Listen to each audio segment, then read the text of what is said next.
आदाब हाजरीन, बाज़गश्त ऑनलाइन अदबी फोरम में आप तमाम का दिली खैर मकदम। हर हफ्ते की तरह शब 8 बजे उर्दू क्लासिकी सरमाए से कुछ न कुछ लिए हम आपकी खिदमत में हाजिर होते हैं।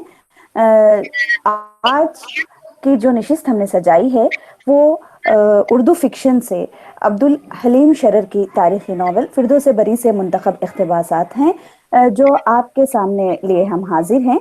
फिरदौस बरी से मुंतखब इक़्तिबासात पेश करने के लिए आज हमारे साथ मौजूद हैं डॉक्टर मोहम्मद जाबिर हमजा साहब, जो कि मौलाना आज़ाद नेशनल उर्दू यूनिवर्सिटी के शोबे उर्दू से वाबस्ता हैं। तो हम इस नशिस्त में आपका दिली खैर मकदम करते हैं।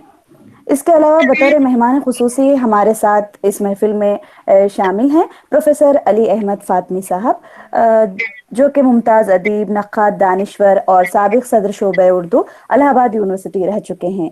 आपका भी हम दिल की गहराइयों से आज की इस नशिस्त में इस्तकबाल करते हैं। हमारे सरपरस्त प्रोफेसर बेगहसा साहब का भी इस्तकबाल करते हुए आज की इस नशिस्त में शामिल सभी अराकीन का मैं फर्दन इस्तकबाल करते हुए बाज़ाब्ता तौर पर आते हैं आज की जो नशिस्त सजाई गई है अब्दुल हलीम शरर के नावल उस जानिब। और इससे पहले के डॉक्टर मोहम्मद जाबिर हमजा साहब को मैं जहमत दूं कि वो यहाँ आएँ और अब्दुल हलीम शरर के नावल से मुंतखब इक़्तिबासात हमारे सामने पेश करें। मैं अपने साथी और बाज़गश्त के फ़ाल रुकन डॉक्टर फेरोज़ आलम साहब से गुजारिश करती हूँ कि वो मुसन्निफ़ का तारुफ यहाँ पर पेश करें। प्रोफेसर अली अहमद फातमी साहब यहाँ मौजूद हैं, जिनकी किताब अब्दुल हलीम शरर के हवाले से हवाला जाती हैसियत रखती है। इनके सामने हम लोग क्या लब कुशाई करें। उनकी किताब पढ़ पढ़ के हम लोगों ने एमए का इम्तिहान पास किया और पीएचडी के ज़माने में भी उनकी किताब काम आई। बहरहाल मैं मुख्तसर तौर पर मौलाना अब्दुल हलीम शरर का तारुफ आपके सामने पेश कर रहा हूँ। मौलाना अब्दुल हलीम शरर 1860 ईस्वी में लखनऊ में पैदा हुए और इब्तदाई तालीम वहीं हासिल की। उसके बाद फिर उनके वालिद चूंकि कलकत्ते में थे तो उन्होंने उन्हें कलकत्ते बुला लिया और वहाँ मटिया बुरुज में शहजादों के साथ आपके इब्तदाई अय्याम गुजरे। तालीम का कुछ हिस्सा वहाँ उन्होंने हासिल किया। उसके बाद फिर वो लखनऊ वापस आ गए। फिर कुछ दिनों के बाद वो दिल्ली भी गए और वहाँ भी उन्होंने तहसील इल्म की। मौलाना अब्दुल हलीम शरर अरबी, फारसी के अलावा अंग्रेजी के भी आलिम थे और बाद में उन्होंने फ्रांसीसी भी सीखी। उनका जो उनके कई मैदान थे। बतौर सहाफ़ी उन्होंने 1887 ईस्वी में दिलगुजाज जारी किया था, जो उर्दू की अदबी सहाफ़त के सिलसिले में बेहद अहम ख्याल किया जाता है। और उसके ज़रिए उन्होंने नज़्म मुअर्रा और आज़ाद नज़्म की सबसे पहले उसके तजुर्बे किए थे। इसके अलावा जो उनका सबसे बड़ा कारनामा है वो है उर्दू नस्र में उर्दू नावल जो उन्होंने लिखे और ख़ास तौर से जो तारीखी नावल उन्होंने तहरीर किए। ये वो ज़माना था जब मुसलमान मायूसी और शिकस्त खुर्दगी का शिकार थे। तो उन्होंने उनके शानदार माजी की दास्तानें पेश की और उनसे दर्स हासिल करते हुए अपने हाल और मुस्तकबिल को बेहतर बनाने की तरगीब दी।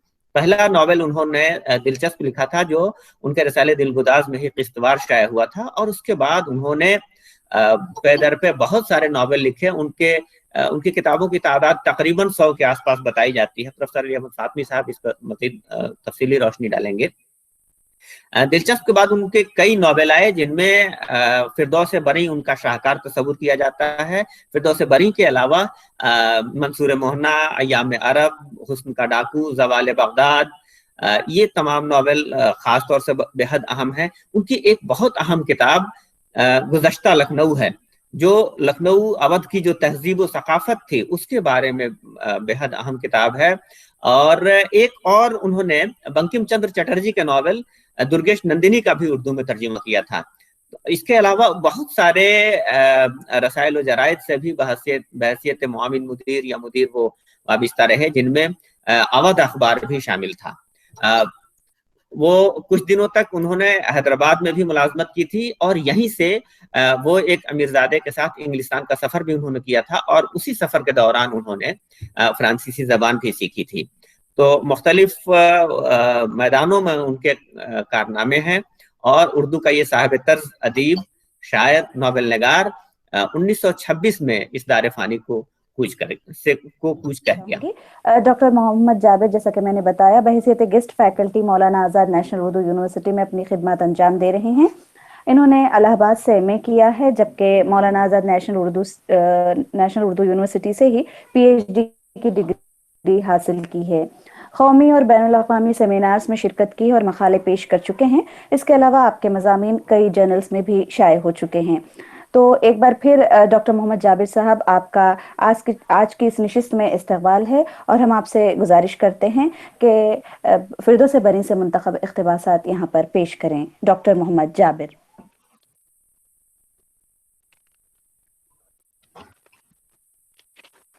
हुसैन को खबर नहीं कि यह गफलत कितनी देर तक उस पर तारी रही, लेकिन मदहोशी थोड़ी कम हुई थी और नशे गफलत उतरना शुरू हुआ था कि एक निहायत ही दिलकश और वजदावर नगमे की आवाज़ कान में आई, और ऐसा मालूम हुआ कि गोया दिलफरेब दिलरुबा परी पैकरों का एक ताइफा अजीबो गरीब और इंतहा से ज़्यादा पुरलुत्फ बाजों और मज़ामीर के साथ अपने नूर के गलों से वलवला खेज बहार की मसरत अंगेज धुन में यह तराने मुबारकबाद गा रहा है कि सलामुन अलैकुम तिबुतुम फदखुलूहा खालिदीन। एक जोश मसरत की बेअख्तियारी से उसने घबरा कर अपनी आंखें खोल दी। हर तरफ ऐसा समा नजर आया कि जिधर नजर जाती है करिश्मा दामने दिल मी कशद की जाइन जास। हुसैन ने उस वक्त अपने आप को इस हालत में पाया कि एक तिलाकार और मुरस्सा कश्ती में सवार है और नाजुक बदन और परी जमाल लड़कों की कोशिश से वो कश्ती एक पतली मगर बहुत ही दिलकश नहर के किनारे अभी अभी आके ठहरी है। नर्म और नजर फरेब सब्जे और शफाफ और पाक और साफ पानी अपनी रवानी में चूमता हुआ निकल जाता है। बाज मकामात पर गुंजान और सायादार दरख्त हैं जो पेचीदा और खमदार जुल्फों की तरह नहर की गोरी मगर नम आलूदा पेशानी पर दोनों तरफ झुके पड़ते हैं। मगर जहां से कश्ती आकर किनारे लगी है वहां एक कुशादा मर्गजार है। उन खूबसूरत मल्लाहों के कहने के बमौजिब वो कश्ती से उतरकर सब्ज़े रुएदा की सैर करने लगा। वहां जाकर देखा तो और हैरत हुई। पानी के पास ही सब्जे का एक पतला और बराबर हाशिया छोड़कर शगुफ्ता और खुशरंग फूलों का सिलसिला शुरू हो गया है, जो नहर के दोनों तरफ हद्दे नजर तक फैलता चला गया है। अगरचे फूलों में शादाबी खुशरंगी की वही शान है जो सिर्फ खुदरा फूलों में नजर आती है, मगर इस कुदरती बहार के साथ ये लुत्फ भी है कि निहायत ही लियाकत बल्कि बज़ाहिर माफाकुल आदात, होशियारी व दानाई से चमनबंदी की गई है। चमनों की बाज कतारें तो ऐसी हैं जिनमें एक ही किस्म और एक ही रंग के फूल हैं, और मालूम होता है कि जैसे एक ही कौम और एक ही वर्दी की फौज मुख्तलिफ कैंपों पर तकसीम होती हुई हद्दे नजर तक चली गई है। मगर अक्सर चमन ऐसे हैं जिनमें मुख्तलिफ रंग के फूलों को तरकीब देकर जमीन पर ऐसी ऐसी गुलकारियां की गई हैं कि अक्ले इंसानी हैरत में आ जाती है। सारा मरगजार और सारी वादी जो कोसों दूर तक फैली हुई है और जिसे खूबसूरत मुतवाजी और सब शादाब पहाड़ों ने अपने हल्के में कर लिया है, अज सरतापा उन चमनों और फूलों से भरी है। और मुख्तलिफ नहरें जो आबशारों की शान से और पानी की चादरें बन बन कर पहाड़ों से उतरी हैं, इन चमनों और फूलों के दरमियान में जा बजा बह रही हैं। उनके पानी ने खा फूलों की खुशबू से मुतासिर होकर या किसी और वजह से गुलाब और केवड़े की शान पैदा कर ली है। ये नहरें ज़बाने हाल से पुकार पुकार कर कह रही हैं कि हम ही तस्नीम व सलसबील हैं।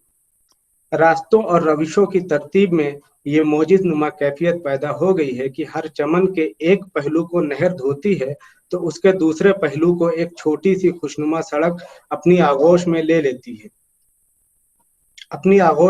है। ये सड़क चमन से भी ज्यादा कमाले सन्नाई दिखा रही है।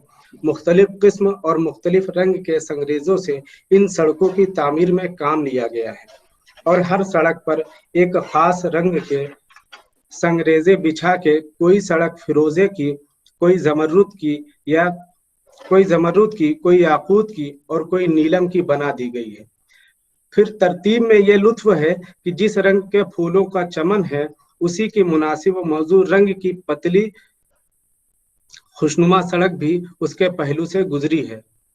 नगमा संज तुयूर इन चमनों में उड़ते फिरते हैं, फूलों के करीब बैठ बैठ के इश्क मोहब्बत की दास्तान सुनाते हैं, और खुदा जाने किस कमाल उस्तादी से ये तालीम दी गई है कि अक्सर आने जाने वाले जहां दीगर अतराफ में परी पैकरों के नूरानी गलों से खैर मकदम का तराना सुनते हैं, वहां इन नगमा संज तायरों का बैंड भी अपने कुदरती अरगनों से यही कलमे खैर मकदम सुनाता है कि सलामुन अलैकुम तिबतुम फदखुलूहा खालिदीन। हुसैन ने निहायत हैरत जोश से देखा कि इन्हीं चमनों में जा बजा नहरों के किनारे सोने चांदी के तख्त बिछे हैं, जिन पर रेशमी फूलदार कपड़ों का फर्श है। लोग पुरतकल्लुफ गाँव तकिए से पीठ लगाए दिलफरेब और होशरुबा कमसिन लड़कों को पहलू में लिए बैठे हैं और जन्नत की बेफिक्रियों से लुत्फ उठा रहे हैं। खूबसूरत आफते रोजगार लड़के कहीं तो सामने दस्तबस्ता खड़े हैं और कहीं निहायत ही नजाकत और दिलफरेब हरकतों से साकीगरी करते हैं। शराब के दौर चल रहे हैं और गजक के लिए सधाए या कुदरत के सिखाए हुए तयूर फलदार दरख्तों से मेवा तोड़ तोड़ कर लाते हैं और उनके सामने रख के उड़ जाते हैं। फल ही नहीं, यह खुशनुमा तयूर कपड़ों में लिपटे हुए कबाबों की पोटलियां भी लाते हैं और उन लोगों के लिए मैकशी शाहिद परस्ती का पूरा सामान फराहम कर देते हैं। सबसे ज्यादा जिस चीज ने हुसैन को मुतवज्जे किया वो ये थी कि सब लोग बेगुलो गश निहायत बेफिक्री और इत्मीनान से इन लज्जतों के मजे लूट रहे थे और खबर भी न होती थी कि पास से कौन गुजरता है और उन्हें किस नजर से देखता है। ना किसी को किसी से हसद था और ना किसी को किसी लुत्फ के छुपाने की जरूरत। बहिश्त आंजा की आजारे नबाशद कसेरा व कसे कारे नबासत। यह आलम देखकर हुसैन के दिल में एक जोश वलवला पैदा हुआ। उसने किसी कदर बुलंद आवाज से कहा, बेशक फिरदौस बरी यही है, यहीं आके नेकोकारों और ईमानदारों को अपने आमाले नेक का सिला मिलता है, मगर अफसोस ऐ ज़मरुद तू कहाँ। ये जुमला नातमाम ही था कि पास के चमन के फूलों के नीचे से एक शीरी व दिलकश आवाज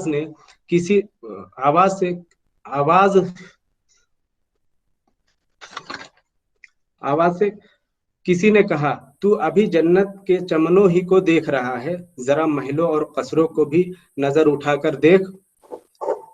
पहलू से तो उसने ये आवाज सुनी और सामने से एक निहायत ही नाजुक अंदाम और कयामत खराम नाज़नीन ने आके गले में बाहें डाल दी और मुस्कुरा कर कहा, मैं भी तेरे लिए हूँ। हुसैन जरा झुक कर उससे अलहदा हुआ और गौर से उसकी सूरत देख कर कहा, मगर मैं प्यारी ज़मरुद के सिवा किसी को नहीं चाहता। नाज़नीन, वो भी मिल जाएगी। आपकी खुशी का पैमाना तंग है, जरा इन सरवरी मसरतों से निगाह और दिल आशना हो लें, तब तो उससे मिलिएगा। देखिए, वो सामने जो मोती का कस्र है वो आप ही के लिए है और ज़मरुद उसी में है। हुसैन ने नजर उठाकर उस रफीउ शान कस्र को देखा और उसके साथ ही उसकी नजर दीगर इमारतों पर भी जा पड़ी और उसे नजर आया कि ये इमारतें बागों से भी ज्यादा मसरत अंगेज हैं। बास बिल्कुल सोने की, बास मूंगे की और बास मोतियों की नजर आती हैं।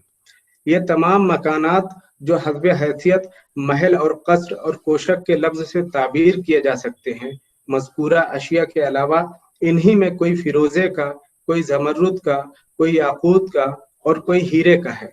मोती के महल जिनमें से एक खास हुसैन के लिए है, ऐसे आबदार रंग में रंगे हुए हैं कि नीचे से ऊपर तक एक ही मोती में तरशे हुए मालूम होते हैं। उनमें जाबजा सदफे सादिक के झलकते हुए टुकड़े जड़े हैं। तमाम महलों पर अलावा इस रंग के जिसकी तरफ वो महल मंसूब हैं, हर दरो दीवार के गिर्द बिल्लौर और शीशे के टुकड़ों का हाशिया बना हुआ है और और इन शीशों के नीचे डांट दी हुई है। ये आईने दिन को आफताब की जौ में और रात को हजारहा काफुरी शमों की रोशनी में इस कद्र जगमगा उठते हैं कि तेज से तेज निगाह खीरा होने लगती है। इसके अलावा इन दीवारों में अंदर बाहर जवाहरात जड़े हैं जो अपनी किरणें चमका चमका कर एक अजीब लुत्फ पैदा करते हैं। बैर तकदीर इस मजमूई सामान सुनहरी रूपहले और रंग बिरंग के कसरों, उनके आईनों और जवाहरात ने हर चार तरफ एक ऐसी नूर की कैफियत बना रखी है कि नजर पड़ते ही इंसान के दिल में एक जोश और वलवला पैदा हो जाता है। हुसैन इन महलों को देखकर जरा देर मबहूत खड़ा रहा, मगर होश के आते ही उस खास महल की तरफ बढ़ा जिसकी निस्बत उस परी पैकर की जबानी सुना था कि खास उसके लिए है और जिसमें प्यारी जमरुद के मिलने की उम्मीद थी। अब उसके जज्बात दिली इस जोशो खरोश से जमरुद की तरफ मुतवज्जह थे कि उसने न किसी चीज की तरफ नजर उठाई, न किसी सामान्य इशरत को देखा और सीधा उस महल के दरवाजे पर जा पहुंचा। जमरुद भी इस्तकबाल के लिए महल से बाहर निकल आई थी और एक गैर मामूली मगर निहायत दिलरुबा वजह से बाल खोले और जुल्फों को शानों और पीठ पर बिखेरे खड़ी थी। आंखें दो चार हुई थी कि बेअख्तियारी के जोश में दोनों की जबान से एक दूसरे का नाम निकला और दौड़कर लिपट गए। हुसैन तो महवे हैरत था ही, जमरुद के चेहरे से भी एक गैर मामूली जोश मसरत नुमाया था। हुसैन फरते मोहब्बत से बेअख्तियार होकर रोने लगा। उसकी सांस से रोने का पता पाके जमरुद ने अपने आप को अलहदा किया और कहा, हुसैन यहाँ रोना हराम है, बस अब आंसू पोंछ डालो। हुसैन आंसुओं को पोंछकर, जमरुद यही फिरदौस बरी है? जमरुद यही। हुसैन तुम यहाँ चली आई और मुझे इस दर्द अलम में छोड़ दिया। जमरुद ये तो मेरे अख्तियार की बात ना थी, मुझे तो एक इत्तफाकी शहादत ने यहाँ पहुंचा दिया है, मगर तुम्हारी जिंदगी बाकी थी और जरूरी था कि इतने मदारिज और मराहिल तय करके यहाँ आओ। मगर सच कहती हूँ कि इस जन्नत में भी तुम्हारे फिराक ने कभी चैन से ना बैठने दिया। क्या कहूँ, किन दुश्वारियों से मुझे इतनी इजाजत मिली है कि तुम्हें अपने पास आने का रास्ता और तरीका बताऊं। हुसैन मेरे तो ऐसे आमाल थे कि शायद मर के भी यहाँ पहुंच ना सकता, सिर्फ तुम्हारी मोहब्बत थी जो खिदरे तरीकत बनकर लाई। जमरुद मेरी मोहब्बत? हुसैन हाँ तुम्हारी मोहब्बत। जमरुद लेकिन अगर तुम्हारे दिल में तलब सादिक न होती तो मैं क्या कर सकती थी? हुसैन मगर इस तलब से यह थोड़ा ही मुमकिन था कि इस मलय आला में आ पहुंचता। मैं दिल में ठान चुका था कि उस कब्र के पास और उस चट्टान के सामने जिस पर तुम्हारा नाम कंधा है, पड़े पड़े दम तोड़ दूंगा। जमरुद खैर ये बातें तो होती रहेंगी, अब अंदर चल के आराम से बैठो, शराबे तहूर के 2 जाम पियो और देखो उस खुदावंद जल्लो आला ने तुम्हारे लिए कैसे कैसे सामान राहत और कैसी कैसी लज्जतें फराहम कर रखी। ये कह के जमरुद हुसैन को अंदर ले गई।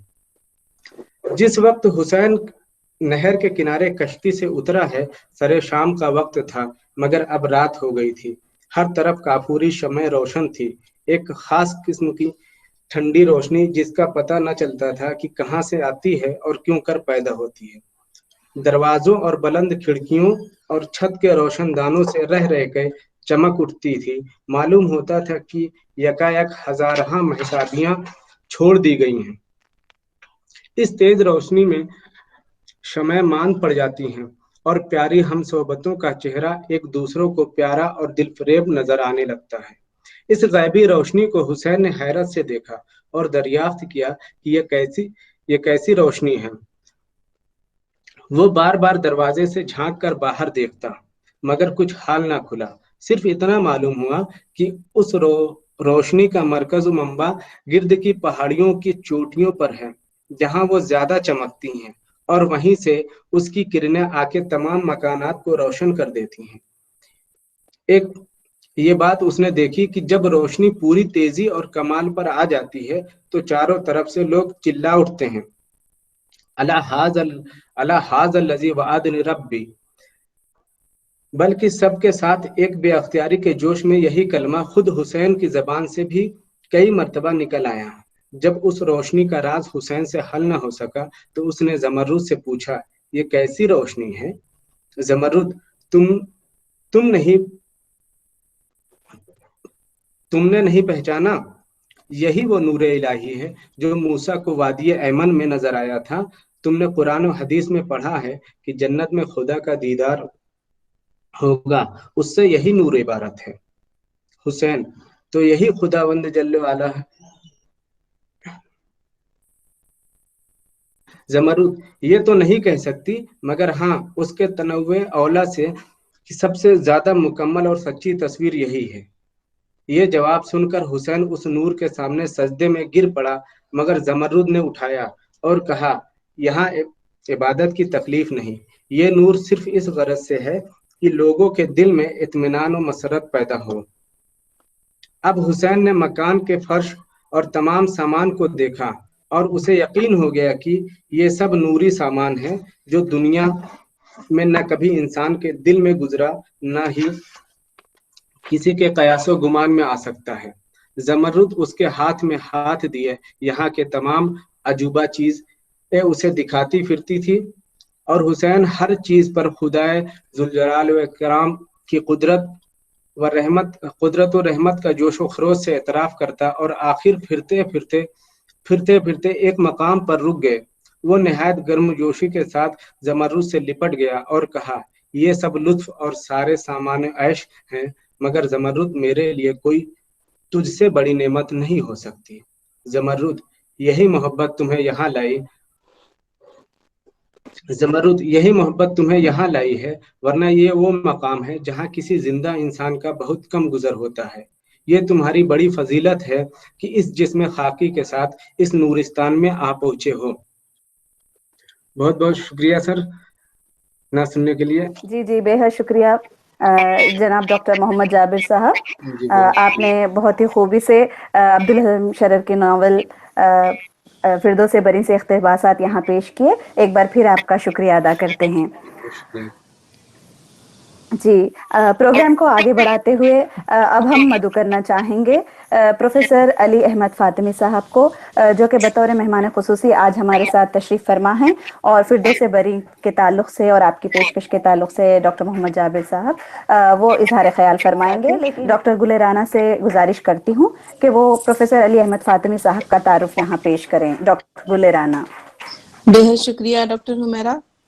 प्रोफेसर अली अहमद फातमी साहब ने शोबे उर्दू इलाहाबाद यूनिवर्सिटी में बहैसियत लेक्चरर और प्रोफेसर 36 साल खिदमत अंजाम दी हैं और जनवरी 2019 में खिदमत से सुबुकदोश हुए।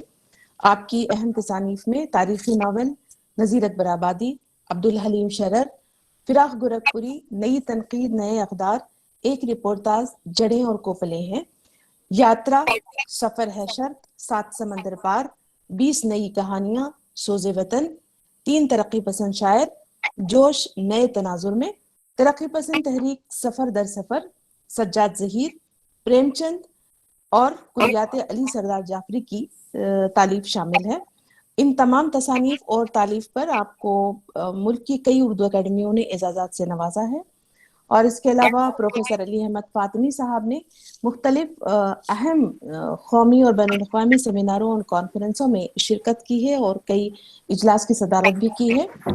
आपको बावखार एजाज़ात से भी नवाजा गया है, जिनमें काबिल ज़िक्र हैं राही मासूम रज़ा अवार्ड लखनऊ 2019, गालिब अवार्ड जो गालिब अकेडमी इनकी जानिब से दिया गया 2016 में, उत्तर प्रदेश उर्दू अकेडमी ने 2015 में प्रेमचंद अवार्ड से आपको नवाजा है। All India Kaifi Azmi academy ने 2015 में कैफी आज़मी अवार्ड से सरफराज किया है। आपकी 5 तसानीफ को उर्दू अकेडमी उत्तर प्रदेश ने इनाम का मुस्तहिक करार दिया है। All India progressive writers association ने निशाने सज्जाद ज़हीर अवार्ड से आपको नवाजा है। ऑल इंडिया मीर अकेडमी ने इम्तियाज़ी मीर अवार्ड से भी आपको सरफराज किया है 1997 में। और आलमी उर्दू कॉन्फ्रेंस दिल्ली ने अगस्त 1997 में फिराक अवार्ड से भी आपको नवाजा है। बेहद शुक्रिया। जी, बेहद शुक्रिया डॉक्टर गुले राना। اب میں نہایت ادب سے پروفیسر علی احمد فاطمی صاحب سے درخواست کرنا چاہوں گی کہ وہ یہاں پر تشریف لائیں اور آج کی پیشکش پر عبدالحلیم شرر کے بارے میں اور فردوس بری کے تعلق سے اپنے خیالات کا اظہار کریں۔ پروفیسر علی احمد فاطمی صاحب۔ بازگشت کے منتظمین کا بہت شکریہ کہ انہوں نے اس سلسلے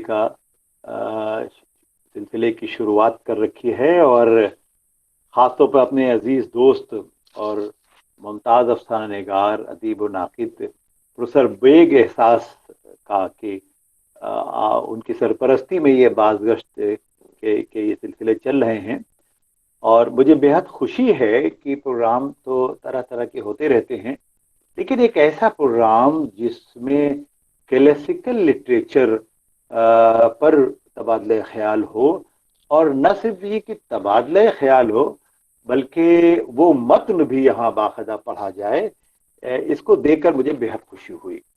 اور ہمارے عزیز شاگرد جابر صاحب نے فردوس بری کا متن کا خاص طور پر وہ حصہ جو فردوس بری کا جہاں پر خوبصورت اظہار ہوا ہے بڑے سلیقے سے پڑھا، اور میرا تو یہ جی چاہ رہا تھا کہ وہ ناول پڑھتے رہیں اور ہم آپ سنتے رہیں۔ اس پر تنقیدی گفتگو یا تجزیاتی گفتگو کرنے کا بالکل جی نہیں چاہ رہا تھا، کیونکہ شرر اتنے زبردست قسم کے ناول نگار اور انشا پرداز اور رومان پرور شخصیت کے مالک تھے کہ ساری قوت اس ناول میں سمٹ آئی، رومانیت کی بھی، انشا پردازی کی بھی اور تخلیقیت کی بھی۔ تو بہرحال مگر مجھے حکم ملا ہے تو 10-5 منٹ آپ کی سمع خراشی کروں گا اور اس ناول کے بارے میں بطور خاص عرض کروں گا۔ ابھی شرر کا جب تعارف ہو رہا تھا تو ان کو بتایا گیا کہ وہ 1860 میں لکھنؤ میں کہا گیا پیدا ہوئے۔ میری تحقیق کے مطابق وہ بارہ بنکی کے قصبے میں پیدا ہوئے، حالانکہ خود دلگداز میں جو بالاقساط انہوں نے من آنم کے نام سے اپنی خود نوش لکھی ہے، اس میں خود بھی لکھنؤی کہتے ہیں، لیکن وہ اصلاً پیدا ہوئے قصبہ کرسی اور بارہ بنکی میں۔ وہ ایسا کیوں ہوا اس کی تفصیلوں میں نہیں جاؤں گا۔ اور اس کے بعد انہوں نے اس دور کی جو بھی تعلیمات ہوتی تھی وہ سب حاصل کیں، اور خاص طور پر مذہبی اور اسلامی تاریخ کا گہرا مطالعہ کیا، اور سر سید کی تحریک اپنے عروج پر تھی اور سر سید کی انشا پردازی بھی اپنے عروج پر تھی، وہ سب سے بھی متاثر ہوئے۔ فیروز عالم صاحب نے یہ بھی بتایا کہ وہ اپنے والد کے ساتھ کچھ دنوں وہاں مٹیا برج میں بھی رہے، بالکل صحیح ہے، لیکن یہ بھی جو بہت خاص بات ہے، ایک خاص نقطہ، کہ وہاں انہوں نے کچھ ایسے خطوط شہزادوں کو شہزادیوں کے پڑھے جس سے ان کے اندر ایک جو انشا پردازی کا تھا ایک جذبہ وہ اور ابھرا۔ پھر وہ لکھنؤ آئے اور یہاں انہوں نے اپنے کیریئر کا آغاز اودھ اخبار سے شروع کیا، وہ بھی کالم نویسی کہہ لیجئے، انشا پردازی کہہ لیجئے یا صحافت وغیرہ کہہ لیجئے۔ ناول کا آغاز وہ دلچسپ اور دلکش سے کرتے ہیں، اور وہ ناول دلگداز میں نہیں شائع ہوئے، وہ ناول الگ سے شائع ہوئے، اور پیام یار ایک رسالہ نکلتا تھا، اس کے ایڈیٹر تھے منشی نثار حسین، ان سے کچھ باتیں طے ہوئیں، کیونکہ اس وقت نذیر احمد کے معاشرتی ناول اور ایک آدھ سرشار کے بھی ناول بے حد مقبول ہو چکے تھے، اور چونکہ مسلمانوں میں ایک اصلاح کا جذبہ تھا، ایک رینیساں تھا، ایک ریفارمیشن کا ایک دور تھا، تو مولوی اور تاریخی کتابیں شبلی سے بار بار لکھ رہے ہیں، اور شبلی سے زیادہ متاثر تھے کیونکہ شبلی بھی بنیادی طور پر مورخ تھے اور شرر بھی مورخ تھے۔ بہرحال بہت ساری باتیں ہو سکتی ہیں، لیکن مجھے جلدی سے اس ناول کی طرف آنا ہے۔ تو انہوں نے دلچسپ اور دلکش جیسے ناول الگ سے لکھے، بعد میں پھر انہوں نے جب ٹیلسمین پڑھا والٹر اسکاٹ کا ناول، اور اس میں مسلمانوں کی توہین کا دیکھی اور عیسائیوں کی فتح یابی تو بس ان کو یہ جوش آیا، اور پھر وہ ٹیلسمین پڑھ کے اس رد عمل میں انہوں نے सबसे पहला नावल जो तारीखी नावल कहलाता है मलिकुल अजीज वर्जना लिखा, और वो पहला नावल है जो तारीख की पहला नावल कहा जा सकता है, और जो दिलगोदाज में बिलखसात शाया होता रहा और फिर बाद में 1888 में शाया हुआ। अपने तर्ज का बिल्कुल पहला नावल था, तो इसलिए उस वक्त नावल एक नई चीज समझी जा रही थी। अगर आप देख लें कि 1869 में उर्दू का पहला नावल मेरतुल उरूस आता है, तो 1888 में एक बस मुश्किल से एक 28-29 साल, तो वो एक तरह से और कामयाब भी हो रहे थे। नावल बहुत नई चीज थी और वो पढ़े भी जा रहे थे। तो बिल्कुल अजीज वर्जना भी बहुत पढ़ा गया, मकबूल हुआ। फिर उसी तर्ज पर उन्होंने हसन अंजिलेना भी लिखा, फिर उसी तरह से मंसूर मोहना भी लिखा। तो इस तरह से ये तारीखी नावल पै दर पै बहुत ही मशहूर हुए, और उसके फौरन बाद उन्होंने एक फ्लोरंडा भी नावल लिखा, और उसके फौरन बाद फिर उन्होंने अय्याम अरब जैसा तारीखी, यानी ये वो नावल हैं जो फिरदौस बरी से पहले लिखे गए, और फिर छठे या सातवें नंबर पर उन्होंने 1899 में ये फिरदौस बरी नावल लिखा। 30 साल हुए, यानी 1869 मान लिया जाए तो 30वें बरस उर्दू की नावल की तारीख में 1899 इसलिए बेहद अहम है मेरे नजदीक कि इस साल 2 नावल आए। पहला फिरदौस बरी आया अब्दुल हलीम शरर का, और दूसरा उमराव जान अदा मिर्जा हादी रुस्वा का। 2 बड़े नावल, और दोनों ही नावल बेहद मशहूर हुए, और उसने अपनी शोहरत और मकबूलियत के सारे रिकॉर्ड तोड़ दिए। यानी इससे पहले जो नज़ीर अहमद के नावल थे वो भी बहुत मशहूर हुए, और उसके बाद फिर सरशार का फसाना तो बेहद ही, फसान आज़ाद बहुत मशहूर हुआ। कुछ इन लोगों के और नावल भी थे, रुस्वा और शर, लेकिन उमराव जान अदा और फिरदौस बरी ने तो तमाम रिकॉर्ड तोड़ दिए। अब यहां से बात ये निकलती है कि आले अहमद सुरूर साहब ने उर्दू का पहला संजीदा नावल उमराव जान को कहा, फिरदौस बरी को नहीं कहा। मेरा ख्याल यह है कि अगर वो पहला बड़ा सीरियस नावल है, जिसके बहुत सारे असबाब हैं, मैं उसकी तफसील में नहीं जाऊंगा, तो दूसरा बड़ा पॉपुलर नावल फिरदौस बरी है। पॉपुलर दोनों हुए, लेकिन किसी वजह से उस फिरदौस बरी को सीरियस नावल नहीं कहा सुरूर साहब ने। सीरियस नावल तो उमराव जान अदा को ही कहा। अब सीरियस नावल क्या होता है और पॉपुलर नावल क्या होता है, मैं उसकी बहुत ज्यादा पेचीदा बहस में नहीं जाऊंगा, लेकिन यह जरूर है कि उमराव जान में जो माशरती हकीकत और इसकी पेचीदगी दिखाई गई वो फिरदौस बरी में रोमानियत ज्यादा है। अब रोमानियत में मसरत ज्यादा होती है, और पेचीदा हकीकत निगारी में कॉम्प्लेक्स रियलिटी जिसे कहते हैं, एक ऐसा तवाइफ का कोठा है जिसमें समाज के हर तरह के लोग आते हैं, और उसमें बड़ी पेचीदगियां हैं, क्रूड रियलिटीज हैं, कॉम्प्लेक्स रियलिटीज हैं, जो इसमें यह सूरत नहीं है। तो एक रोमानी नावल के तौर पर ये बहुत मकबूल हुआ। अब रोमानियत के क्या असबाब हैं, अभी हमारे जाबिर साहब ने देखा कि क्या खूबसूरत जबान, क्या मंजरकशी है, क्या उसूलूब बयान है, उसने बहुत दिलकशी। अच्छा, अब इसको तारीखी नावल कहा गया क्योंकि बुनियादी तौर पर शरर तारीखी नावल निगार थे। अब मैंने जो तहकीकी मकाला लिखा, जो मेरी किताब है, उसमें मैंने इसको, और शरर के और नावल तो कामयाब तारीखी नावल हैं, लेकिन फिरदौस बरी बतौर तारीखी नावल को उतना कामयाब नहीं है जितना कि एक रोमानी नावल के तौर पर ये कामयाब है। अब बहस हो सकती है, मैं अपने तौर पर अय्याम अरब को या ज़वाल बगदाद को या फातिह मक्का को ये ज्यादा कामयाब तारीखी नावल मानता हूं, और फिरदौस बरी की अहमियत कम नहीं होती। फिरदौस बरी में एक फिरक़े को लिया जरूर गया, फिरक़े बातिनिया को। तारीख का एक हिस्सा जरूर है कि 5वीं सदी में इमाम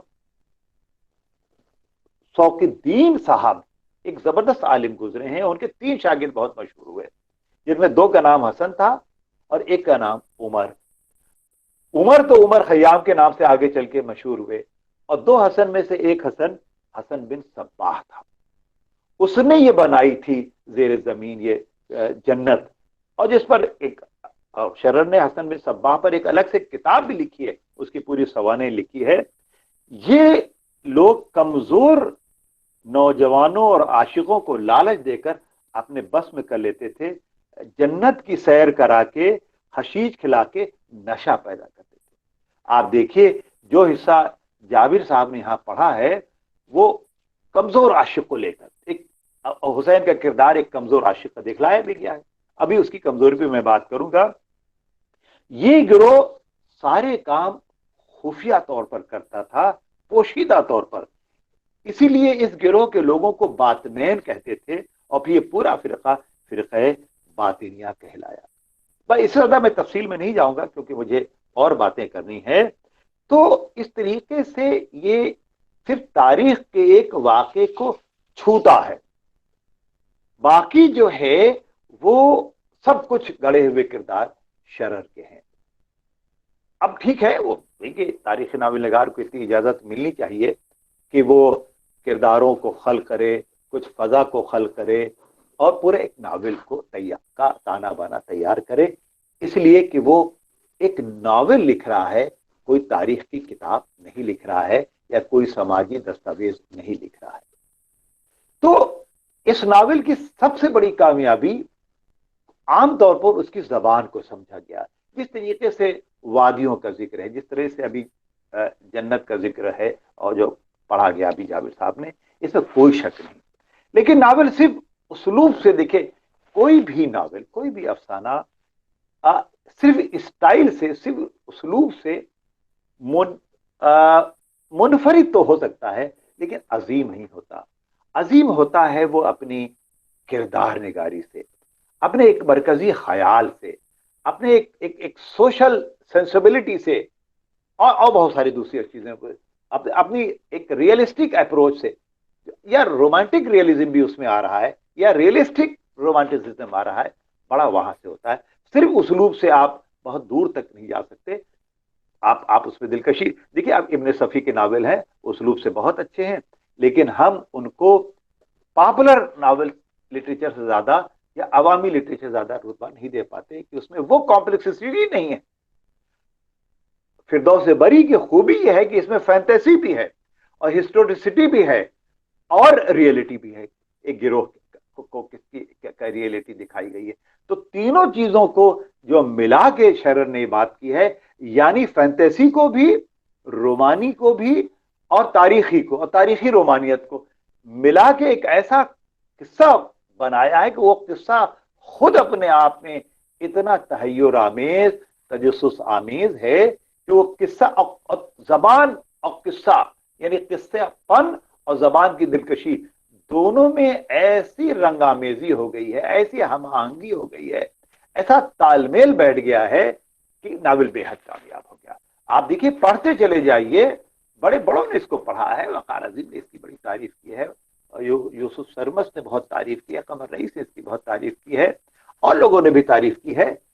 नावल तो बन गया ये। अब तारीखी नावल अच्छा बना नहीं है, इससे बहस नहीं, नावल तो अच्छा बना। अब ठीक है, हर वक्त हकीकत पसंदी भी नहीं होती, रोमान परवरी भी तो होती है, तो जिंदगी के बहुत सारे मौज़ूआत हैं, तो ये उसकी वजह से वो आम मकबूल हुआ।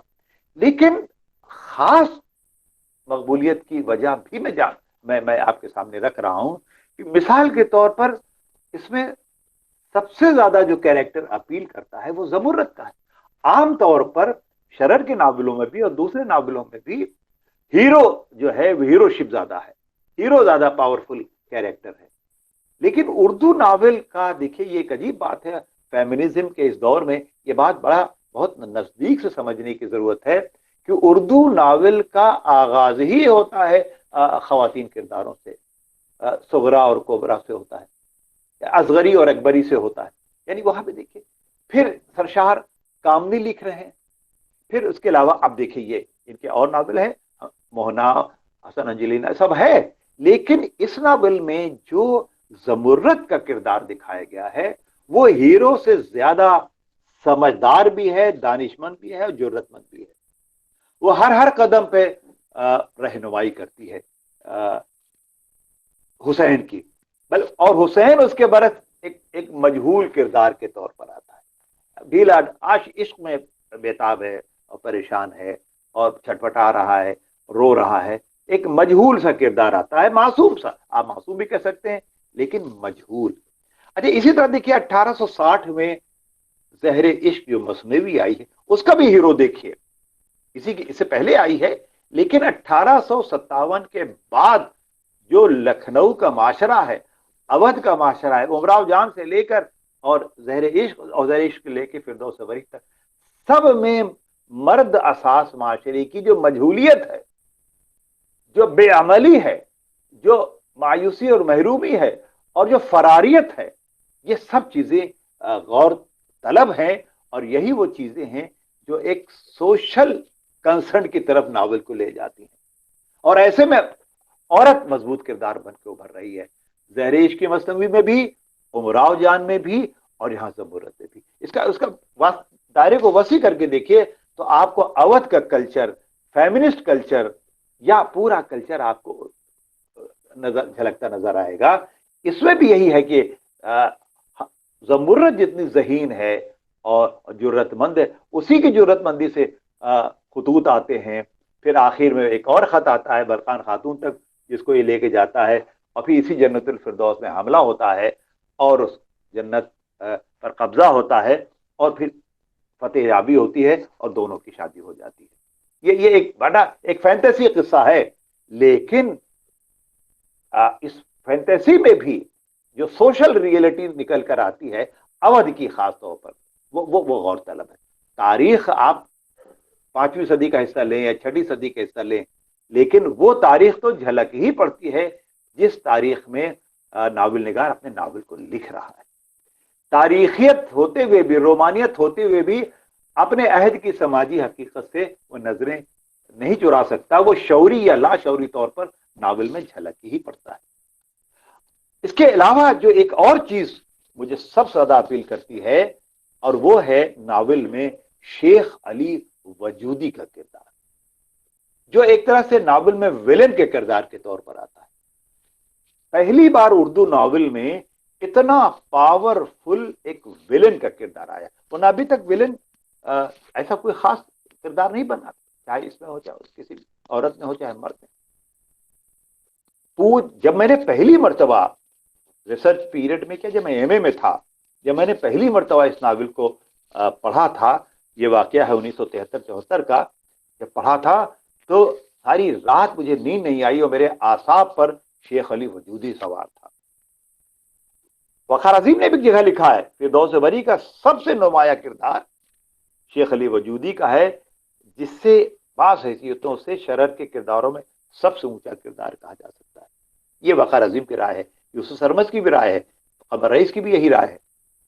उसके अंदर जो एक तनतना है और दबदबा है और दहशत है, वो अपनी दहशत से उन कमजोर आशिकों को, नौजवानों को अपनी गिरफ्त में लिए रहता है और अपने मुखालिफ जो उलमा है और या जो पार्टी के जो उनका कत्ल करवाता है। अब कितनी आसानी से कत्ल करता चला जाता है कि कोई कैरेक्टर अपनी सफाकी और बेरहमी से नावल में छाया रहे, ये बहुत बड़ी बात होती है। अक्सर हीरोइन अपनी हुस्न जमाल से छाई रहती है, हीरो अपनी जवामर्दी से छाया रहता है या अपनी लियाकत से छाया रहता है, लेकिन अगर कोई विलेन का किरदार अपनी सफाकी से, बेरहमी से छाया है तो ये बहुत बड़ी बात है। तो मैं समझता हूं कि वो हुसैन की कमजोरी समझ लेता है और उस कमजोरी का पूरा फायदा होता है और देखते देखते नावल में उसकी हैसियत एक हाकिम की, रहबर की हो जाती है। वो इस कदर छाया रहता है कि उसके सामने हीरो की हैसियत एक बौने की तरह हो जाती है, बिल्कुल छोटे कद का वो आदमी होता है। नावल के इब्तदाई दौर में किसी मनफी किरदार को ऐसे ऐब व हुनर के साथ पेश करना बेहद अहम बात है।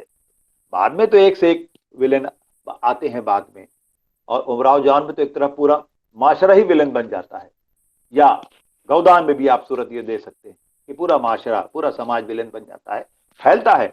लेकिन अगर शेख अली वजूदी का किरदार इस तरह से ना आया होता विलेन बनकर, तो बात शायद आगे विलन के कैरेक्टर चाहे वो वैम्प हो जाए विलन इतना ना होता। तो ये बहुत बड़ी बात है कि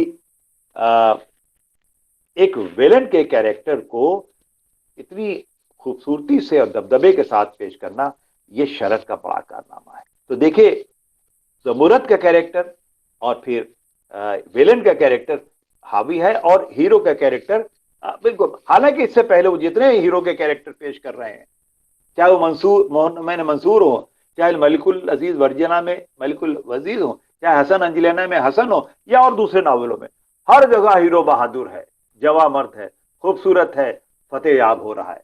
ठीक है, उनका एक मकसद था इस्लामी जोश पैदा करना, अजमत रफ्ता को दोहराना, और उस वक्त के मजहूल समाज में हरकत और हरारत पैदा करना। ये एक मकसद के तहत शरर ने ये सब नावल लिखे।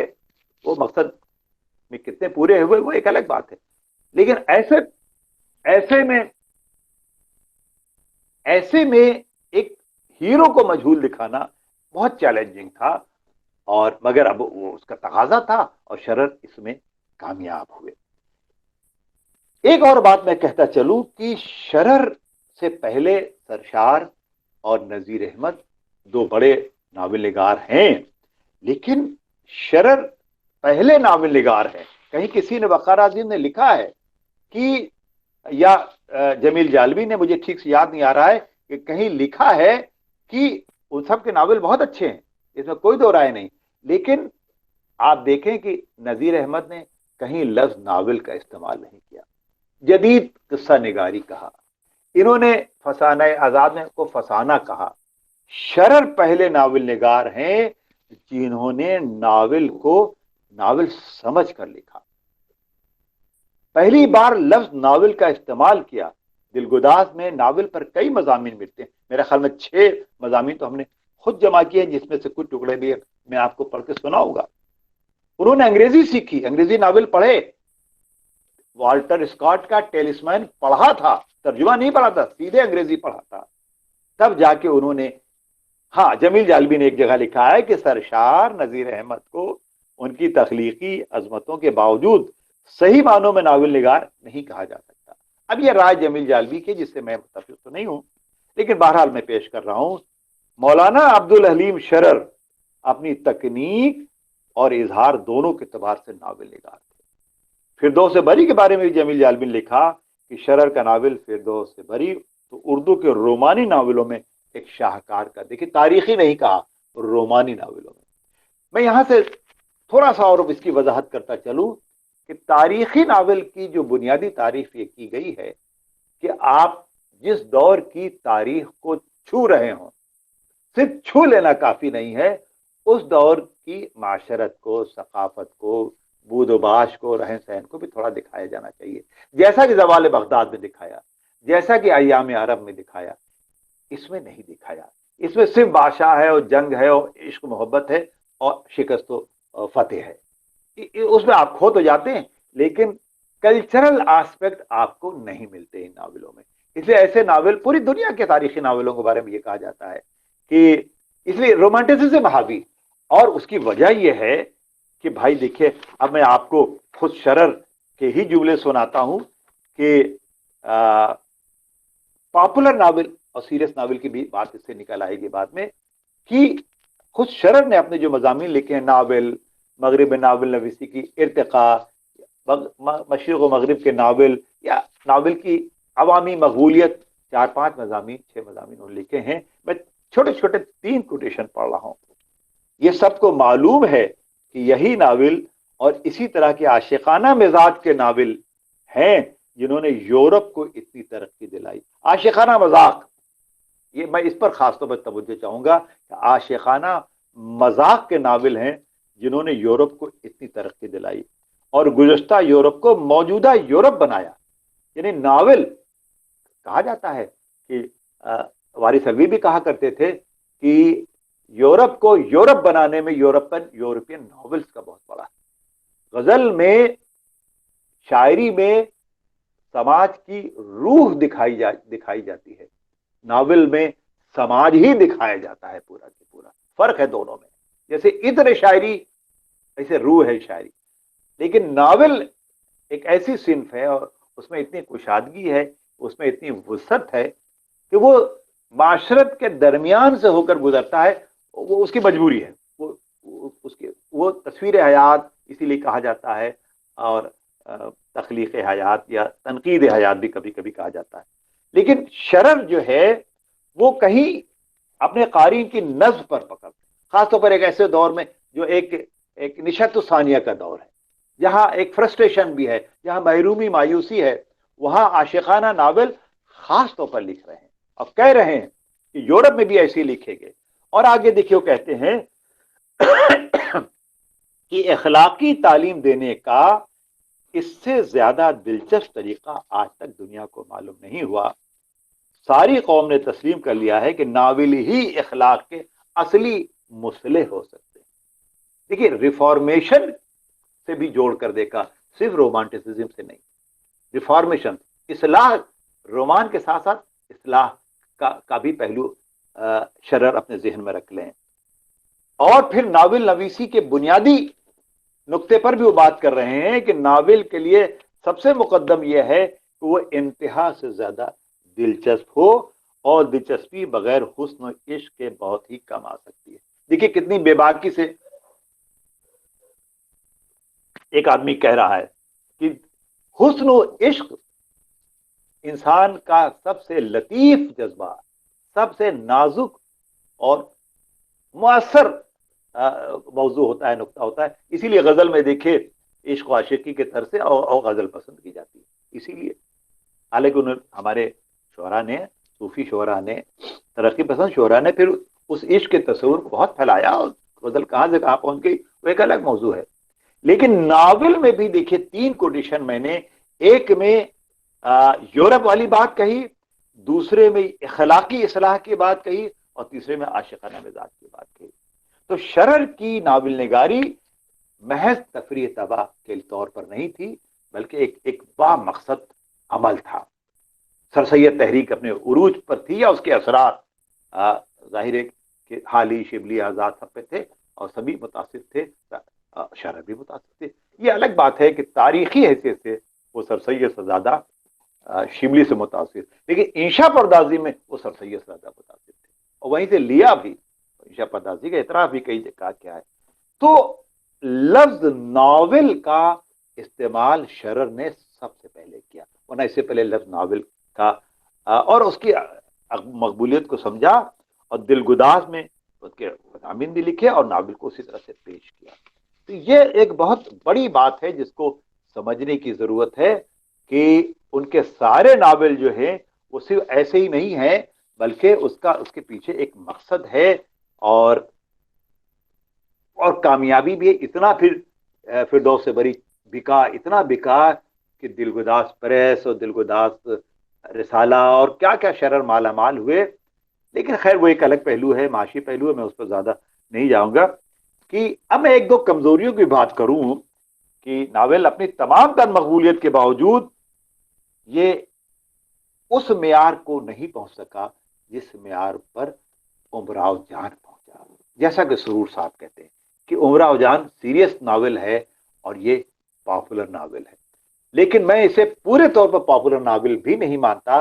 पॉपुलर नावल की सफ में जासूसी नावल और रोमानी नावल, तिलिस्मी नावल, जिसमें फोक कल्चर भी होता है, ये भी होता है, वो होता है, वो एक अलग बहस है।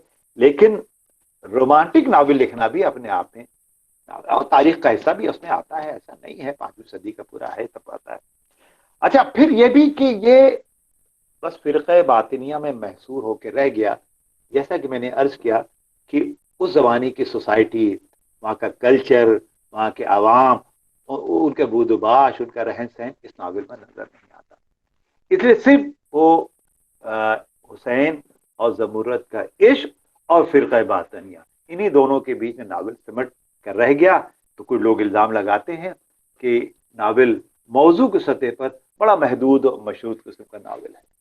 ये तो कहिए कि उसकी इंशा परदाजी, उसका तजस्सुस, उसका तहय्युर और जन्नत का पेश करना, और शेख अली वजूदी के किरदार ने ऐसा ताना बाना कस दिया कि कारी 1 मिनट के लिए अलग नहीं हो पाता।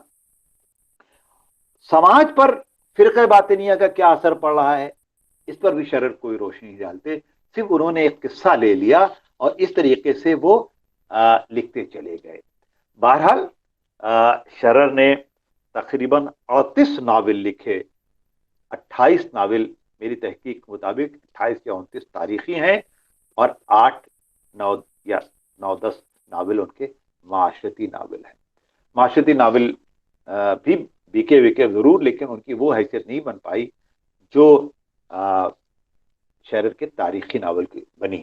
یہ ناول نیم تاریخی نیم رومانی ناول ہے، رومانی بلکہ زیادہ ہے۔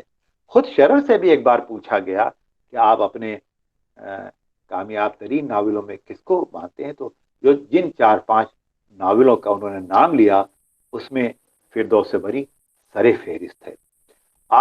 اس کے بعد انہوں نے اور فلورا فرونڈا کہا، فاتح مکہ کو کہا، اور دوسرے جو یا حق ایک ناول ہے اور زوال بغداد وغیرہ کو کہا۔ تو فنی اور فکری سطح پر ناول کتنے بلند ہوئے، کیا ہوئے، وہ سب چلیے ہم لوگ بات کرتے رہیں گے، لیکن اردو ناول کو خواص اور عوام میں یکساں طور پر مقبول کرانے میں، پاپولرائز کرنے میں جو شرر کا ہاتھ ہے، اس کے بعد راشد الخیری بھی آئے، تو وہ اس کی خدمات سے کوئی انکار نہیں کر سکتا۔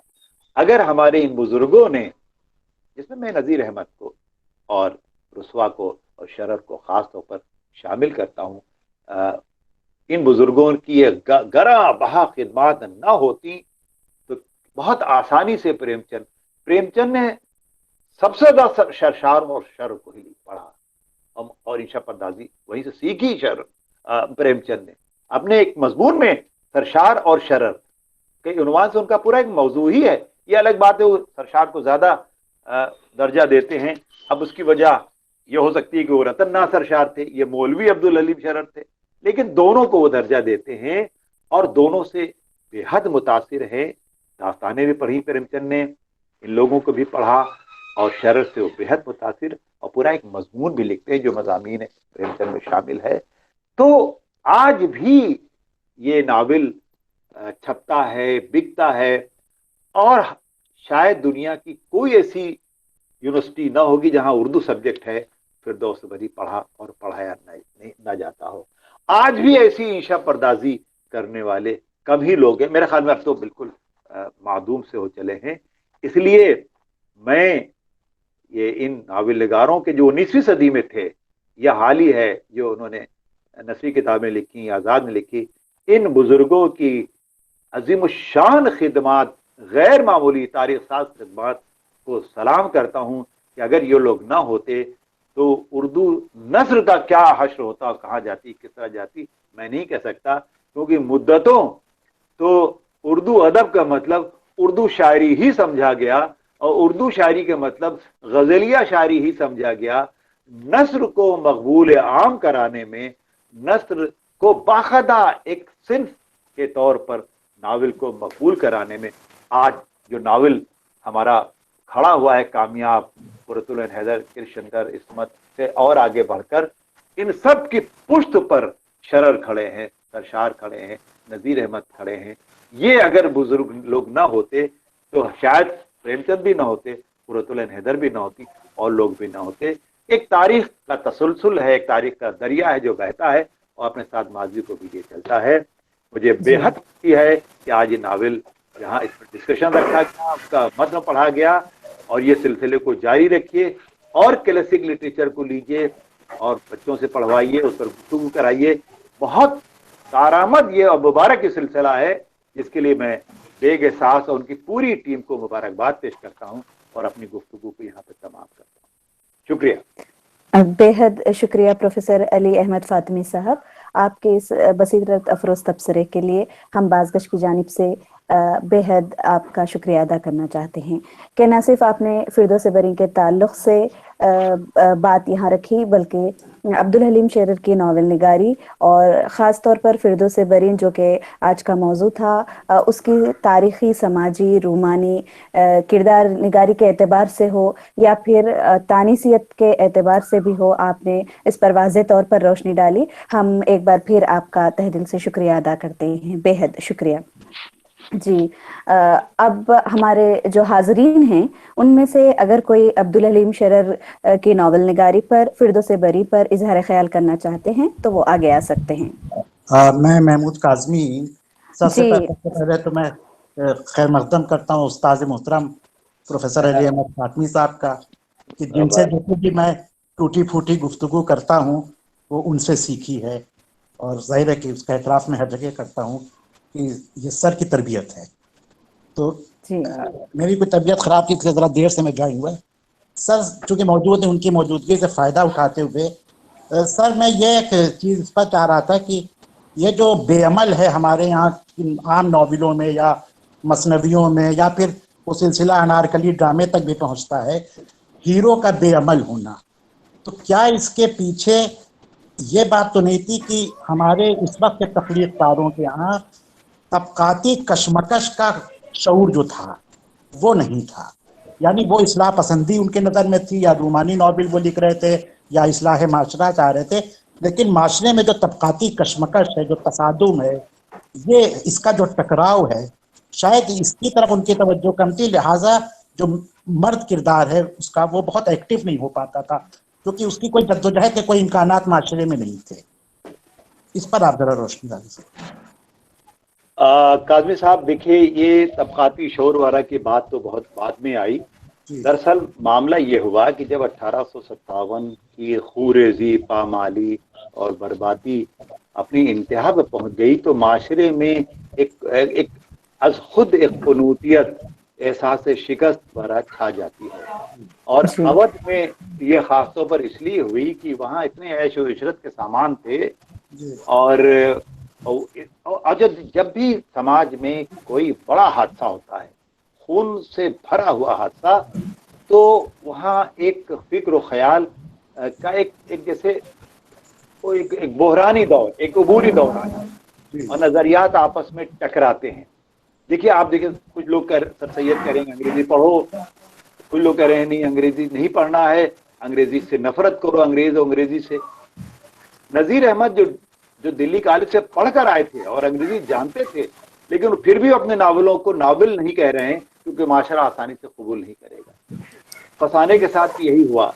تو یہ اچھا، پھر اتنا عیش و آرام تھا لکھنؤ میں کہ آپ دیکھیں کہ وہ فراریت کی کیفیت پیدا ہو گئی کہ یا تو کوئی رسول و آل رسول کی پناہ میں چلا گیا اور مرثیہ کہنے لگا، زوال میں مرثیہ کہنے لگا، اور کوئی محبوب کی زلفوں کا اسیر ہو گیا اور اس طرح کی غزل شاعری ہونے لگی جو کنگھی چوٹی کی شاعری کہلاتی تھی. تو وہ جو مجہول معاشرہ تھا، خاص طور پر مرد اساس معاشرہ، اس کی طرف یہ زمرد کا جو عاشق ہے حسین وہ بھی اشارہ کرتا ہے، اور زہر عشق کا بھی جو عاشق ہے وہ بھی اشارہ کرتا ہے، اور کچھ بھی. اور میں نے قمری سے ایک بار پوچھا تھا کہ جو زوال اودھ دکھانا چاہتے تھے مرزا رسوا، اس کے لیے انہوں نے بھائی کوئی ادارہ لیتے، وہ طوائف کو کوٹھے چلے گئے. طوائف کا کوٹھا صرف اسی لیے دکھایا کہ اس سے بہتر علامتی جگہ اور کوئی نہیں ہو سکتی تھی. اسی گفتگو کو پروفیسر خورشید اسلام صاحب نے اپنی کتاب میں بہتر ڈھنگ سے ڈسکس کیا ہے کہ امراؤ جان میں ہیرو دراصل اودھ کا معاشرہ ہے.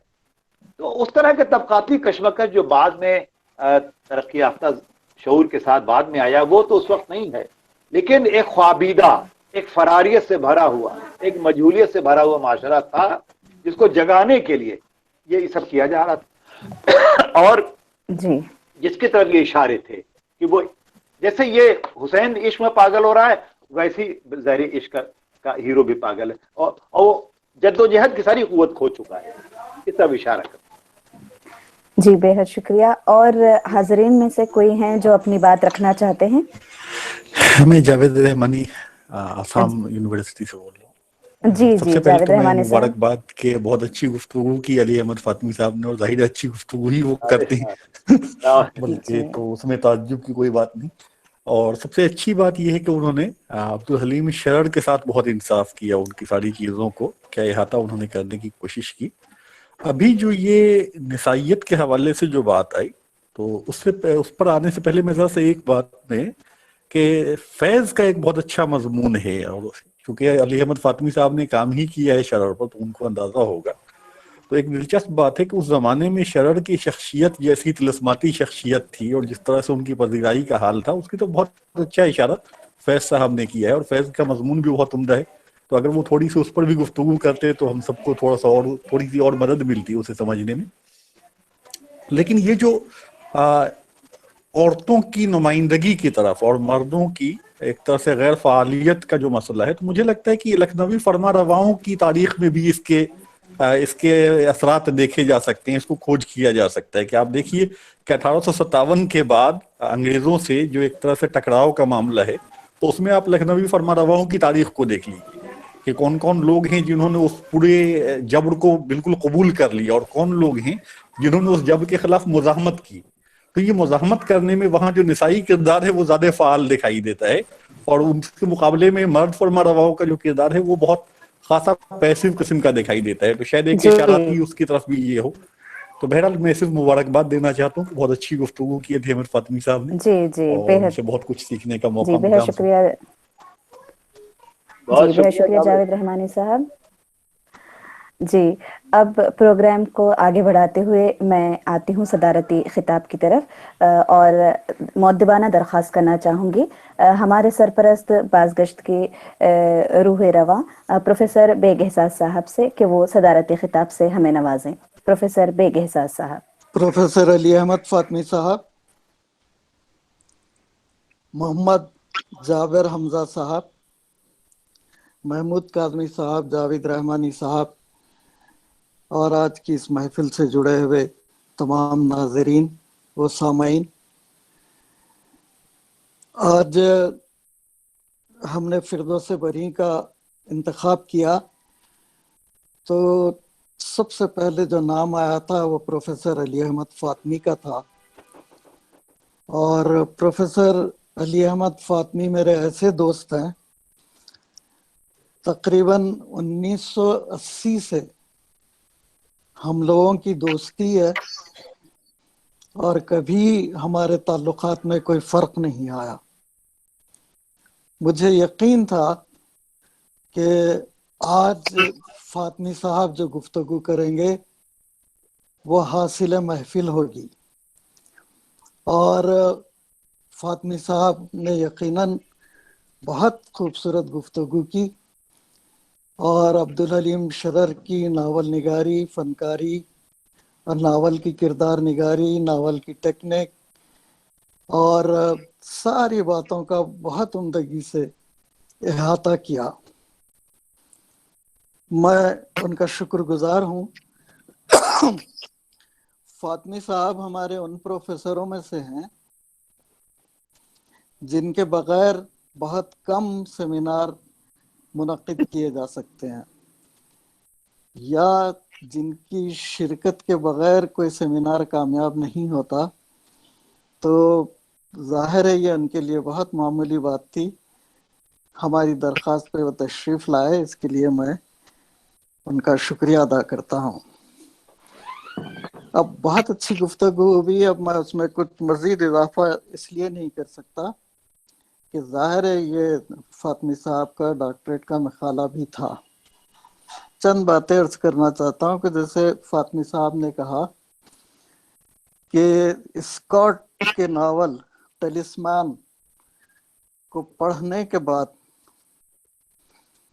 شرر نے تاریخی ناول لکھنے کا ارادہ کیا. وہ انگلستان اور یورپی ممالک کے دورے پہ گئے تھے، اور انہوں نے اسکاٹ کا ناول پڑھا تو انہیں ایسا لگا کہ اسکاٹ نے اسلام کا مذاق اڑایا ہے. تو انہوں نے طے کیا کہ اس کے رد میں ایسے ناول لکھیں گے جن میں اسلامی تاریخ کو زندہ کیا جائے، اور عیسائیت کی برائیاں दिखाई जाए। चुनांचे जैसा कि फातमी साहब ने तस्करा किया कि शरर ने सिर्फ नावल ही नहीं लिखे बल्कि नावल पे मज़ामीन भी लिखे और अपने पर्चे दिलगुदाज की सहूलत भी हासिल थी। तो इनके बहुत से नावल दिलगुदाज में खिस्तवार शाये होते रहे, तसलसल के साथ लोगों तक पहुंचते रहे। और नावल पे भी जो मज़ामीन जिनका तज़किरा फातमी साहब ने किया, उन्होंने मज़ामीन लिखे। और जैसे फातमी साहब ने कहा कि शरर ने उस वक्त लिखना शुरू किया जब कौम एक नई सूरत हाल से जाग कर अपना अखलाक दुरुस्त करने की तरफ माइल थी।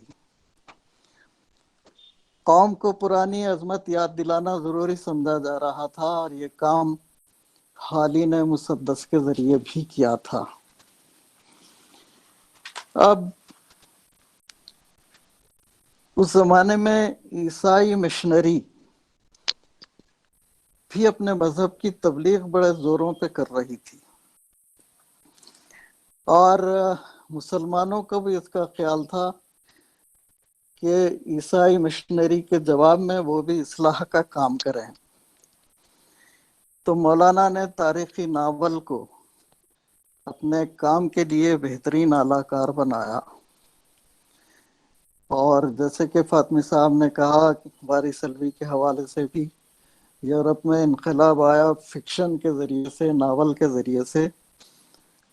यही बात शायद मौलाना के जहन में भी रही हो, तो उन्होंने अपने अखबार, अपने नावलों से वही काम करना चाहा कौम की हालत बदलने के लिए जो यूरोप में हुआ था। फातमी साहब ने ये बात भी बिल्कुल सच कही कि पहली बार शरर ने नावल को नावल का नाम दिया। जैसे हसन फारूकी तो नज़ीर अहमद के नावलों को तमसील किस्से कह के रद्द कर देते हैं, और शरर का हमेशा हम कोर्स में एक सवाल करते हैं कि फसाना आज़ाद दास्तां है या नावल, या दास्तां और नावल की दरमियानी कड़ी है। तो कतईयत के साथ उसको भी नावल नहीं कहा गया, लेकिन शरर के नावलों पे किसी शक व शुबे की गुंजाइश बिल्कुल नहीं है। शरर ने जो भी लिखा वो नावल है, और नावल सोच समझ के उन्होंने नावल लिखे। टेक्निक के एतबार से भी मुझे फिरदौस बरी बड़ा खूबसूरत नावल लगता है। जैसे आगाज होता है कि एक लड़का और लड़की मैदान में भागते हुए जा रहे हैं, तो जब मैंने नावल पढ़ा तो मुझे किसी अंग्रेजी फिल्म का लॉन्ग शॉट जहन में आया कि लॉन्ग शॉट में एक लड़का और लड़की मैदान में दौड़ते हुए आ रहे हैं और हुसैन और ज़मरुद दोनों भागे चले आ रहे हैं। फिर जगह जगह उन्होंने हैरत अंगेज चीजें पेश की, जैसे रात में धमाके और रोशनी के साथ परियों का उतरना। ये भी बड़ा तहय्युर पैदा करता है कि एक धमाका हुआ और अचानक परियां उतरी, हुसैन बेहोश हो गया और जब उसकी आंख खुली तो ज़मरुद के भाई के कब्र के से लगी हुई ज़मरुद की कब्र थी। यहाँ से एक सस्पेंस जागता है। तो शरर ने पहली बार नावलों में सस्पेंस की ज़रूरत को महसूस किया, और कहा जाता है कि दिलचस्पी के लिए आम सी बात है कि कारी के पास जब तक ये सवाल जहन में जागता रहे कि अब क्या होगा या अब क्या होने वाला है, उस वक्त तक नावल में दिलचस्पी बाकी रहती है। तो शरर जगह जगह हमको ये सवाल जगाते हैं हमारे जहन में कि अब क्या होने वाला है, अब क्या होगा। एक ख्वाबनाक फजा की तामीर की शरर ने, और ये नावल क़ुव्वत मुतख़य्यला का एक कमाल है अभी जो हिस्सा पढ़ा गया और हुसैन का फिरदौस में दाखिला, उस बाग का तिलिस्मी बहारों वो पुरसर बयान जिसके मुकाबले में शायरी भी फीकी नजर आती है।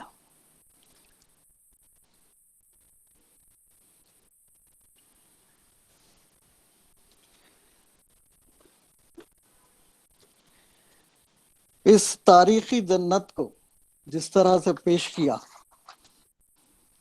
उसको अपने तखय्युल से शरर ने जिंदा कर दिया। फिरदौस बरी को ख्वाब की दुनिया, हकीकत और मजाज का ऐसा इम्तिजाज बना के उन्होंने पेश किया कि उनकी तमाम अदबी जिंदगी का हासिल बन गया। फिरक़ा बातिनिया के फिरदौस बरी ने उनको फनकारी के फिरदौस बरी में पहुंचा दिया।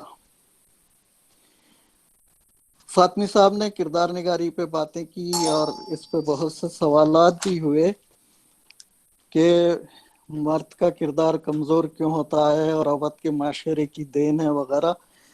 इस पे सैर हासिल गुफ्तगू हो चुकी है। लेकिन फिरदौस बरी का कैरेक्टर जो पेश किया शरर ने, वो एक आशिक है और एक ऐसा आशिक है जो इश्क में कुछ भी करने के लिए तैयार है। तो जाहिर है इश्क में इंसान कमजोर ही पड़ जाता है, जैसे हुसैन कमजोर पड़ गया। इसको फातमी साहब ने रूमानी नावल कहा। बड़ी हद तक रूमानी नावल तो है, लेकिन शरर का रोमांस भी बड़ा मोहतात और पाकीज़ा मोहब्बत का इजहार करता है।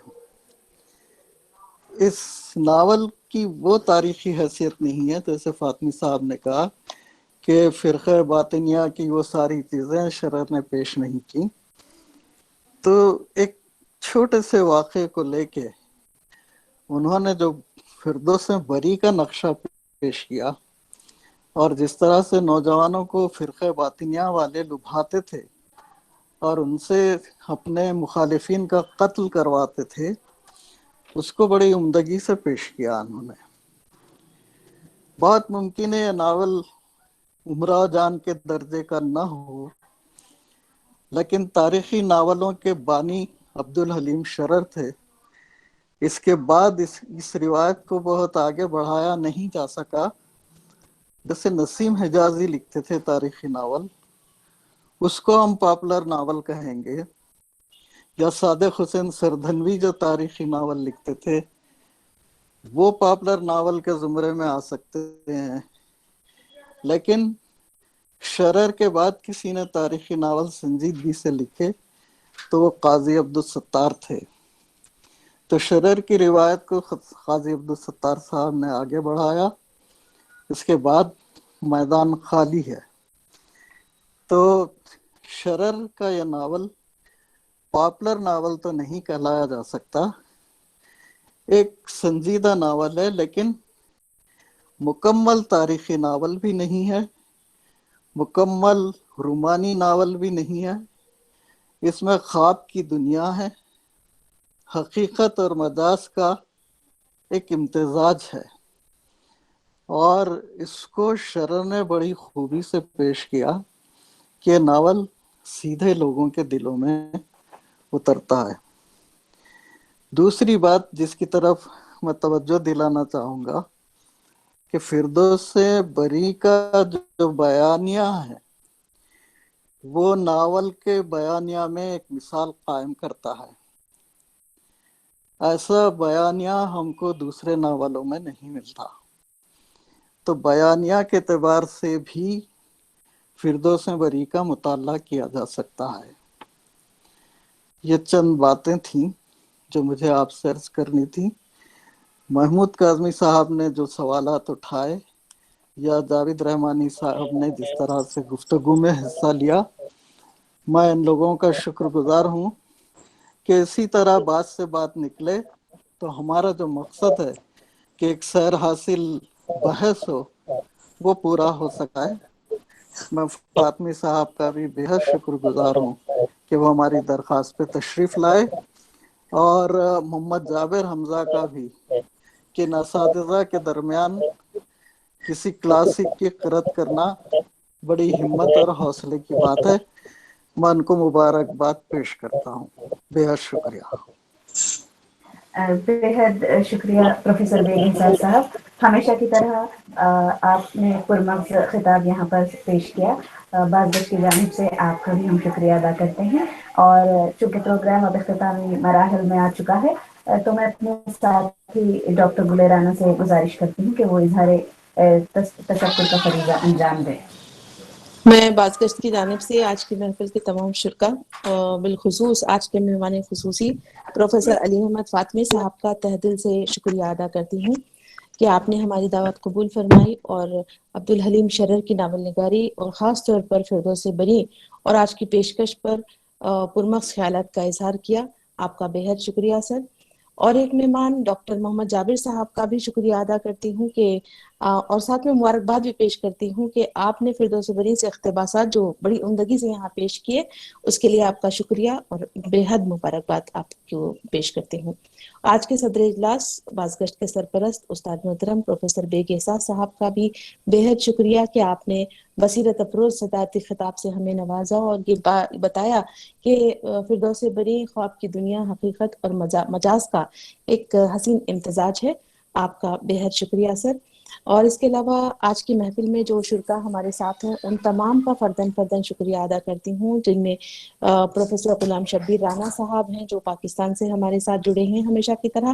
پروفیسر حبیب نثار صاحب سابق صدر شعبہ اردو یونیورسٹی آف حیدرآباد ہیں. ڈاکٹر جاوید رحمانی صاحب صدر شعبہ اردو آسام یونیورسٹی، آپ نے سیر حاصل گفتگو بھی کی آج کی پیشکش پر اور فردوس بری کے تعلق سے بھی اظہار خیال کیا. آپ کا بے حد شکریہ سر. ممتاز افسانہ نگار ملکیت سنگھ مچھانا صاحب بھی ہمارے ساتھ بھٹنڈا سے ہیں اور آپ کا شکریہ. ڈاکٹر شازیہ عمر صاحبہ دہلی یونیورسٹی سے ہمارے ساتھ ہیں. جناب کوثر سلام صاحب جو سعودی عرب سے ہمیشہ کی طرح بازگشت میں شریک ہوتے ہیں، آج بھی شریک ہیں. آپ کا شکریہ کوثر سلام صاحب. یو ایس اے سے جناب عبدالحق صاحب ہیں، آپ کا بھی شکریہ. محترمہ فرحت عظیم صاحبہ کا بھی بے حد شکریہ، آپ سعودی عرب سے ہمارے ساتھ ہر پروگرام میں رہتی ہیں. ڈاکٹر کوثر پروین صاحبہ کا بھی ہم شکریہ ادا کرتے ہیں بازگشت کی جانب سے. ڈاکٹر ناظم علی صاحب کا بھی بے حد شکریہ. ایک اور اہم شخصیت جو کینیڈا سے ہمارے ساتھ ہیں جناب سردار علی صاحب جو مدیر ہیں اخبار شیر و سخن کے، آپ کا بے حد شکریہ بازگشت کی جانب سے میں کرتی ہوں سردار علی صاحب. ڈاکٹر سید نواز صاحب بھی ہمیشہ کی طرح سعودی عرب سے ہمارے ساتھ ہیں، بے حد شکریہ ڈاکٹر صاحب. ڈاکٹر صابر علی سیوانی صاحب، ڈاکٹر محمود کاظمی صاحب، ڈاکٹر ابو شہیم خان صاحب، ڈاکٹر تلمیذ فاطمہ نقوی صاحبہ، آپ سب مولانا آزاد نیشنل اردو یونیورسٹی سے وابستہ ہیں، آپ سب کا بے حد شکریہ. ڈاکٹر عظمیٰ تسلیم صاحبہ نے پونے سے جوائن کیا ہے، آپ کا بھی بے حد شکریہ. ان تمام کے علاوہ جو شرکا ہیں ان تمام کا فردن شکریہ ادا کرتی ہوں کہ آپ کی شرکت نے آج کی اس محفل کو نہ صرف کامیاب بنایا بلکہ ہماری حوصلہ افزائی بھی کی، اور مستقبل میں بھی ہم آپ کی شرکت اور اس طرح کی حوصلہ افزائی کی متمنی ہیں. شکریہ، بے حد شکریہ.